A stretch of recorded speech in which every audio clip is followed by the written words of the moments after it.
Hello, dear learners. Today we have reached on the compiling lecture of chapter metals and non-metals, and today is our last lecture for this chapter, that is lecture number 9. And today by chance the question which we are going to discuss, that is also question number 9. So what is question number 9? This is really important question to be understand. So just see, Pratyush took sulfur powder on a spatula and heated it. Sulfur powder he has taken. He collected the gas evolved by inverting a test tube. When you are going to burn something, definitely that burning is being done in presence of oxygen. So when we are burning sulfur in presence of oxygen, which gas is formed? Sulfur dioxide is formed. Fine. What will be the, now answer is, what will be the action of gas on? First, dry litmus paper. Second, moist litmus paper. See बच्चे, there will be no action of the gas on dry litmus paper, but it will be turning moist paper from blue to red. Why so? Because when the gas which is being formed, that is sulfur dioxide, when it is going to react with the moisture which is present in the given particular paper, that is water, when it will be reacting, it will give rise to the substance, rather it will be giving rise to acid, that is sulfurous acid. As acid is going to be formed, so what will happen? Blue litmus paper will turn red. So this is simple question to understand. Fine. So next question is, again this question should not have been taken, but though this topic is there in first chapter, so that's why I have written this answer here also. 2 ways to prevent rusting of iron. So what are the 2 ways? Just see, by galvanization. What we used to have? We used to have the coating of zinc. Fine. Then next what we used to have? By the use of certain anti-rust solutions. Anti-rust solutions are those solutions which are preventing the rusting process. Example, I have coded alkaline phosphates. So these solutions are used to stop or to prevent the rusting of iron. Fine. Next question, again it is important question. What type of oxides are formed when non-metals combine with oxygen? See, this thing we have discussed earlier also, that non-metals, they are going to form mainly the acidic oxide, and exceptions are also there. They are also going to have the formation of neutral oxides also. So just see, non-metals react with oxygen to form acidic oxides, see, as well as neutral oxide. Acidic oxide, I have coded example carbon dioxide, sulfur dioxide, and neutral oxide I have coded the example for carbon monoxide and water. Just see, carbon, when it react with oxygen, it will give rise to carbon dioxide.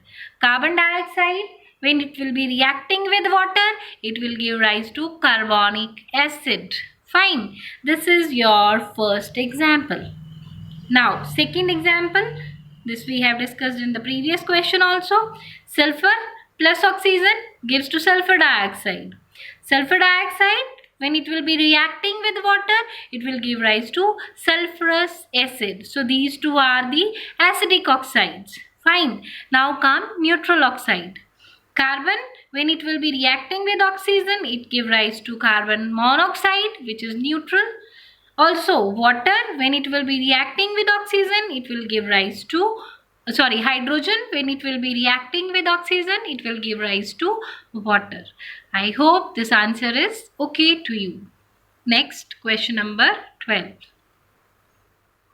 Question number 12 is, platinum, gold and silver are used to make jewelry. Reason we are knowing very well.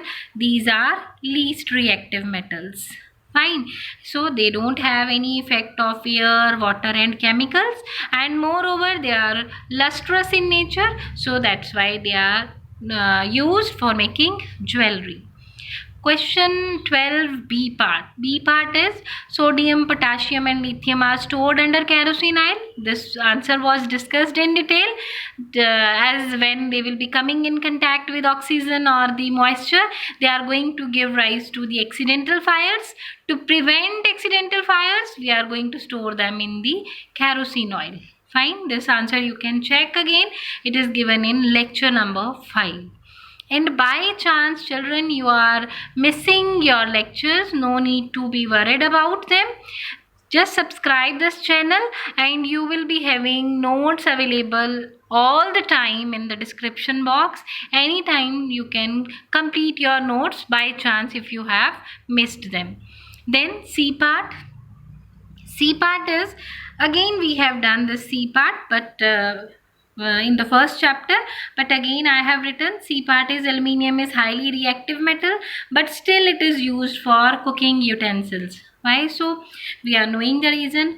When exposed to air, the metal, it will be changing to oxide layer, that is aluminium oxide. This layer will further prevent the metal underneath from reacting with oxygen, or I should say from the corrosion process. So that is why it is being used for cooking purposes. So just see, when exposed to air, the metal changes to oxide. It gets deposited over the surface and forms a protective coating on the surface.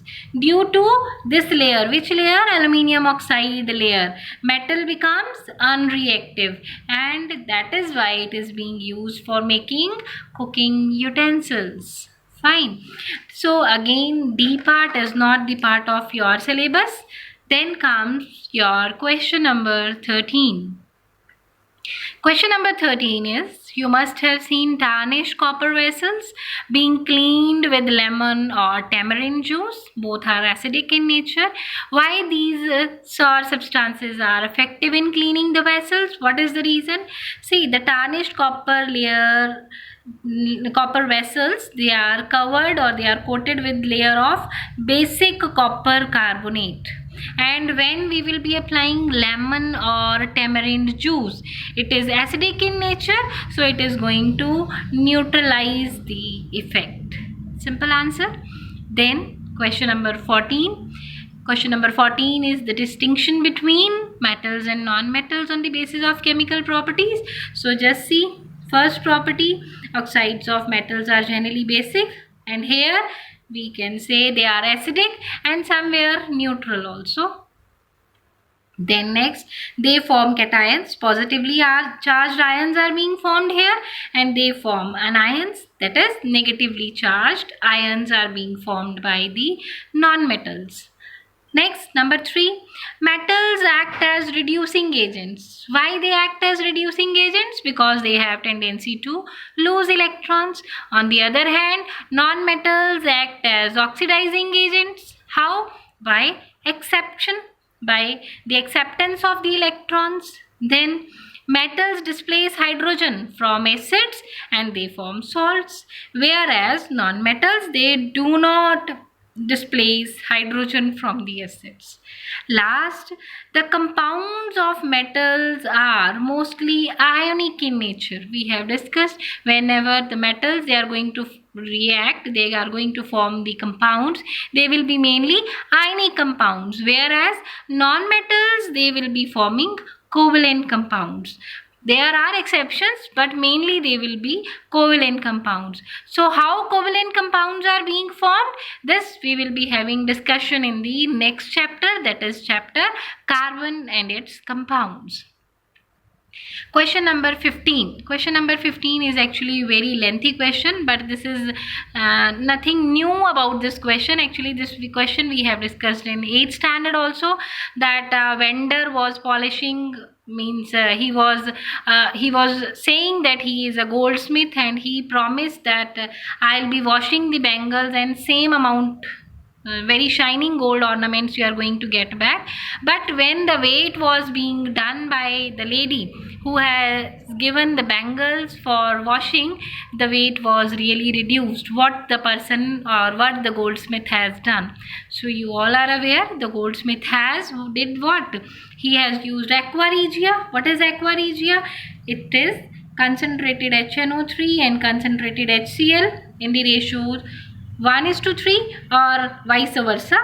Fine. If HCl and HNO3 will be taking, it will be 3:1. And when the gold ornaments are being dipped in this solution, what will happen? The loss in weight of gold will take place. Why?